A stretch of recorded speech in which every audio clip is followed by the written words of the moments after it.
தீப்புண் கையிலையோ கால்லையோ ஒரு பட்டாசு விழுந்து வெடித்து தீப்புண் பட்டுட்டுனா இமீடியட்டாக எங்கே தண்ணீர் குளிர்ந்த தண்ணி எங்கே இருக்கோ அங்கே கையை கொஞ்சம் நேரம் தண்ணிக்குள்ளே அமுக்கி வச்சிடணும். ஒரு 5 மினிட்ஸ் வச்சுட்டு அப்புறம் நீங்கள் எடுத்து என்ன வேணாலும் பண்ணிக்கலாம். தண்ணி படுறதுனால இன்ஃபெக்ஷன் வராது. தண்ணி படுறதுனால சலம் வைக்காது. தண்ணி பட்டக்கூடாதுன்னு வைக்காம வச்சுக்கணும். ஏன்னா சிம்பிள் ஃபிசிக்ஸு. இப்போ ஒரு இதில் சூடாக காப்பி இருக்குது, என்ன பண்ணுவீங்க?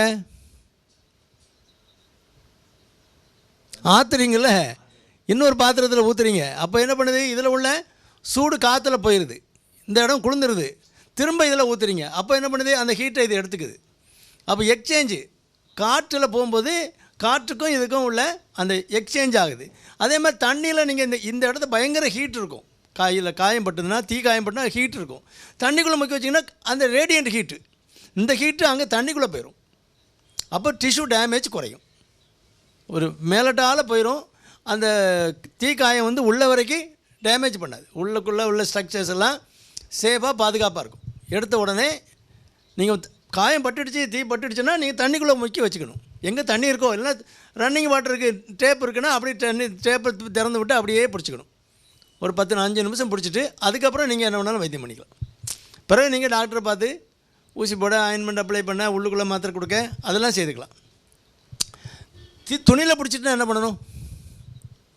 டபார்னு துணியில் பிடி உட்காந்து கம்மி மத்தாவை பற்ற வச்சுட்டு இருப்பாங்க. டபார்னு பாவடையில் பிடிச்சி மேலே வரைக்கும் வந்துட்டு, போர்வை இருந்தால் போர்த்திக்கலாம். காற்று பட்டால் தான் தீ எரியும். ஆக்சிஜனை கட் பண்ணணும், என்ன பண்ணணும்? போர்வை எடுத்து போர்த்திக்கணும். அல்லது என்ன பண்ணணும்? போர்வை இல்லை, அப்படியே உருண்டுற வேண்டிதான். அந்த இடத்துல உருண்டிட்டிங்கன்னா அந்த காற்று படுறது அந்த கட் ஆகும்ல, அப்போ ஆட்டோமேட்டிக்காக தீ அணைஞ்சிரும். இதுதான் ஃபஸ்ட் எய்டு பண்ணுறது. நீங்கள் அந்த 2 ஃபஸ்ட் எய்டும் தெரிஞ்சுக்கிட்டால் போதும்.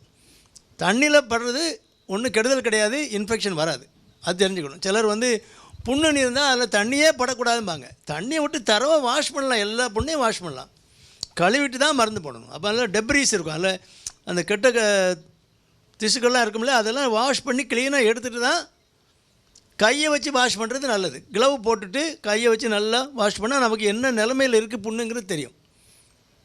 அதனால் அது தவறே கிடையாது. தண்ணி படுறதுனால இன்ஃபெக்ஷன் வராது.